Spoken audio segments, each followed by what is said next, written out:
ये पूरी कहानी काल्पनिक और अवैज्ञानिक है। हमारा चैनल किसी भी अंधविश्वास को बढ़ावा नहीं देता। इस कहानी का उद्देश्य केवल मनोरंजन है। सचिन का अभी अभी मुंबई से दिल्ली ट्रांसफ़र हुआ था। वो अपनी फैमिली के साथ दिल्ली शिफ्ट हो गया था। उसकी फैमिली में उसकी बीवी और एक बेटी मनीषा थी। उसका घर शहर से थोड़ा दूर एक सुनसान इलाके में था, जहाँ ज़्यादा लोग आया जाया नहीं करते थे। पर क्योंकि उसकी कंपनी वहाँ से पास पड़ती थी, इसलिए वो उस घर में रहने को राजी हो गया था। घर में शिफ्ट होने के पहले दिन वो अपनी बीवी के साथ घर को सेट करने में लगा हुआ था। 2 दिन बाद कंपनी की तरफ से बड़ी पार्टी थी। सब पार्टी में जाने के लिए तैयार थे, पर अचानक से सचिन की बेटी की तबीयत खराब हो गई। उस दिन सचिन के दोस्त भी अपने बच्चों को लेकर सचिन के घर आए थे, ताकि वहाँ से साथ मिलकर पार्टी में जा सकें। पर सचिन की बेटी मनीषा की तबीयत खराब होने की वजह से अब वो पार्टी में नहीं जा सकती थी। तो सचिन की बीवी ममता ने सचिन से कहा कि आप पार्टी में जाइए, मैं मनीषा के साथ घर पर ही रहती हूँ। तो सचिन उन्हें घर पर छोड़कर पार्टी में चला गया। अब घर में सचिन की बीवी ममता और उसकी बेटी मनीषा थी। सचिन के जाते ही घर में लाइट चली गई और पूरे घर में अंधेरा छा गया। ममता मोमबत्ती ढूंढने लगी। घर में बिल्कुल अंधेरा था और घर में ममता और मनीषा के अलावा कोई भी नहीं था। ममता को डर तो लग रहा था। जब ममता किचन में मोमबत्ती ढूंढ रही थी तो उसे अपने हाथ में एक हाथ महसूस हुआ। वो छोटा सा हाथ था। ममता बोली, मनीषा तुम उठ क्यों गई? मैं मोमबत्ती लेके कमरे में आ तो रही थी। तभी ममता को मोमबत्ती मिल गई। उसने अपना हाथ छुड़ा के मोमबत्ती जला ली और जैसे ही मनीषा की तरफ मुड़ी तो उसने देखा वहाँ कोई भी नहीं था। ममता डर के मारे मनीषा को ढूंढते हुए उसके कमरे में गई। कमरे में पहुंचते ही उसने देखा कि मनीषा तो सो रही थी। उसने किसी तरह खुद को समझाया कि वो उसका वहम होगा और मनीषा के साथ वहीं बेड पर लेट गई। उसने खुद को इसलिए समझाया था क्योंकि वो उसके बारे में सोच के और डरना नहीं चाहती थी। वहाँ दूसरी तरफ सचिन पार्टी में पहुंच चुका था, पर उसे ममता और मनीषा की ही फिक्र हो रही थी। वो बार बार उन्हें कॉल कर रहा था, पर कॉल लग ही नहीं रही थी। ये सब देख के सचिन का दोस्त हेमंत बोला कि यार भाभी है ना मनीषा के साथ, वो संभाल लेगी उसको, तू पार्टी में मजे कर। सचिन फिर पार्टी में सबसे बात करने लगा।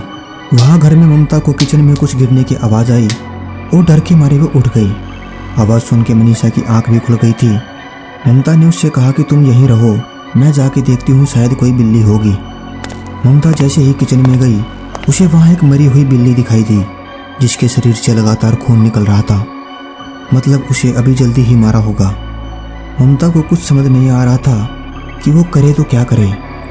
उसने बिल्ली को किचन में ही छोड़ के किचन का गेट बंद कर दिया और कमरे की तरफ आने लगी।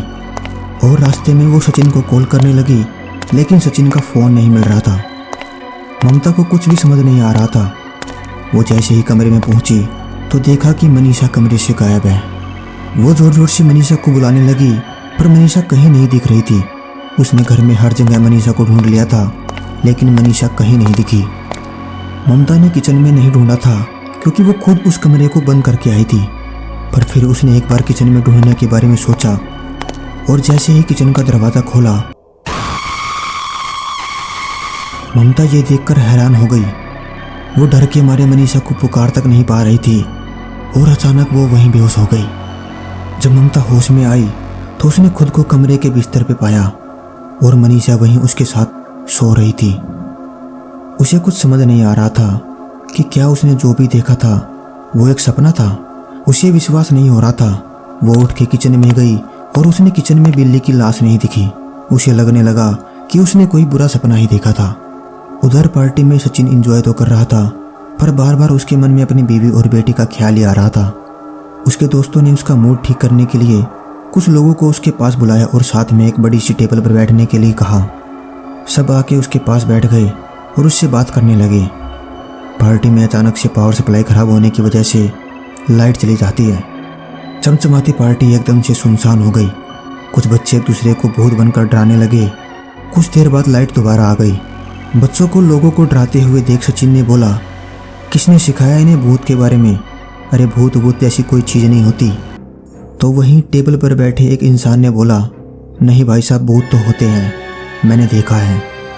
सचिन को भूतों पर विश्वास नहीं था, इसलिए वो आदमी सचिन को अपनी कहानी सुनाने लगा। वो बोला, करीब 2 साल पहले मेरे भाई और उसका परिवार एक नए घर में रहने गया था। कुछ ही दिनों के बाद उन्हें घर के आसपास से कुछ अजीब अजीब आवाज़ें सुनने लगी उन्हें लगा कोई जंगली जानवर होगा, तो उन्होंने उस आवाज़ पर ज़्यादा ध्यान नहीं दिया। एक रात जब घर में सिर्फ 2 ही लोग थे, क्योंकि बाकी किसी काम से शहर से बाहर गए हुए थे, उस रात मेरे भाई ने मुझे अपने घर पे रात को ठहरने के लिए बुलाया था। मैं रात को 8 बजे घर में पहुंचा। मेरे आने से पहले ही मेरे भाई वहाँ से जा चुके थे। घर में बस भाभी और मेरा 8 साल का भतीजा था। मैंने भाई को कॉल किया बताने के लिए कि मैं यहाँ पर आ चुका हूँ, लेकिन मेरी कॉल ही नहीं लग रही थी। भाभी ने बताया कि यहाँ से किसी को कॉल नहीं लग रही है। रात को करीब 12 बजे मुझे मेरे कमरे में एक परछाई दिखी जो दूसरे कमरे की तरफ जा रही थी। वो परछाई छोटी थी, जैसे किसी बच्चे की हो। मैंने सोचा मेरा भतीजा इतनी रात को क्या कर रहा है। मैं दबे पाँव दूसरे कमरे में जाने लगा और वहाँ मैंने जो देखा वो मैं पूरी ज़िंदगी नहीं भूल सकता। मैंने देखा कि वहाँ बिस्तर के ठीक ऊपर कोई हवा में लटका हुआ है। उसका चेहरा नहीं था, सिर्फ खोपड़ी दिख रही थी। उसके नाखून भी बहुत बड़े बड़े थे। वही एक छोटी बच्ची की आत्मा भी थी जो उस भूत को उन दोनों को मारने से रोक रही थी। पर देखते ही देखते उस भूत ने अपने पैने नाखूनों से उन दोनों को मेरी आंखों के सामने ही चीर दिया। उन्हें बचाने की मेरी हिम्मत ही नहीं हुई। मैं किसी तरह वहाँ से निकल के भाग गया और वापस अपने घर में आके छुप गया। मैंने किसी को कुछ नहीं बताया। अगले दिन सुबह सुबह मेरे घर पुलिस आई और मुझे पकड़ के ले गई। मेरे भाई ने मेरे ऊपर इल्ज़ाम लगा दिया कि मैंने उसकी बीवी और उसके बेटे को मारा है। मैंने पुलिस वालों को और अपने भाई को बहुत बताया, लेकिन किसी ने मुझ पर विश्वास नहीं किया और मुझे जेल में डाल दिया। पर जब पोस्टमार्टम की रिपोर्ट आई, उसमें लिखा था कि उनकी मौत किसी जानवर के पैने नाखूनों से हुई है और डीएनए टेस्ट में भी उन्हें मेरे खिलाफ कोई सबूत नहीं मिला, तो पुलिस ने मुझे छोड़ दिया। पर आज भी मेरा भाई ये मानने को तैयार नहीं है। पार्टी में सब ये कहानी सुन के हक्के बक्के हो गई। कुछ ने इस बात पर विश्वास किया तो किसी ने नहीं किया। सचिन को भी विश्वास नहीं हुआ, पर फिर भी उसने पूछ लिया कि यह घर जिसकी बात तुम कर रहे हो यह कहाँ पर है। उस आदमी ने बोला कि यहीं पास में शहर के बाहर एक सुनसान इलाका है, वो घर वहीं पर है। सचिन ने उससे एड्रेस पूछा तो वो एड्रेस उसी के घर का निकला जहाँ सचिन अभी अभी रहने आया है। सचिन फिर से फ़ोन लगाने लगा, पर वो आदमी बोला कि फ़ोन करने का कोई फ़ायदा नहीं है, क्योंकि वहाँ उस घर में ना तो कोई फ़ोन आता है ना ही फ़ोन जाता है। सचिन ने पूछा कि वो भूत रात को कितने बजे दिखता है। वो आदमी बोला पूरे 12 बजे। सचिन ने घड़ी देखी तो 11:30 बज रहे थे। सचिन और वो आदमी तुरंत गाड़ी में बैठे और घर की तरफ आने लगे। वो किसी तरह 11:55 तक घर पहुंच गए थे। सचिन जैसे ही घर में पहुंचा, उसने देखा कि उसकी बेटी मनीषा दीवार के सामने खड़ी होके किसी से बात कर रही है। सचिन ने पूछा, मनीषा तुम किससे बात कर रही हो? मनीषा ने कहा मेरी दोस्त है और वो कह रही है छुप जाओ, वो आने वाला है। सचिन समझ गया कि भूत आने वाला है, इसलिए उसे अपने परिवार को बचाना होगा। सचिन ने ममता को जगाया और उन दोनों को लेकर बाहर जाने की कोशिश करने लगा, पर उसने खिड़की से उस भूत को घर की तरफ आते हुए देख लिया। वो दूसरा आदमी अभी भी घर के बाहर ही था। सचिन और उसकी फैमिली अब उस भूत के साथ उस घर में फंस गए थे। वो तीनों वहीं कमरे में बेड के नीचे छुपे हुए थे। वो भूत कमरे की तरफ बढ़ा, पर तभी घर के बाहर से जोर जोर से चिल्लाने की आवाज़ आने लगी। बाहर वो इंसान हाथ में लकड़ी में आग लगा के खड़ा हुआ था, जिसकी भाभी और भतीजे को उस भूत ने 2 साल पहले मार दिया था। इस चीज़ का फ़ायदा उठाकर सचिन और उसकी फैमिली किसी तरह पीछे के दरवाजे से बाहर निकलने में कामयाब हो गए और उन्होंने अपनी जान बचा ली। पर उस भूत ने वो आग वाली लकड़ी उस आदमी से छीन ली और एक ही झटके में उसे बीच से चीरकर अलग अलग कर दिया। तो दोस्तों, कैसी लगी आपको वीडियो? उम्मीद है मज़ा आया होगा। तो जल्दी से अपने दोस्तों के साथ शेयर करो और चैनल को ज़रूर सब्सक्राइब कीजिएगा। तो मिलते हैं अगली वीडियो में। बाय।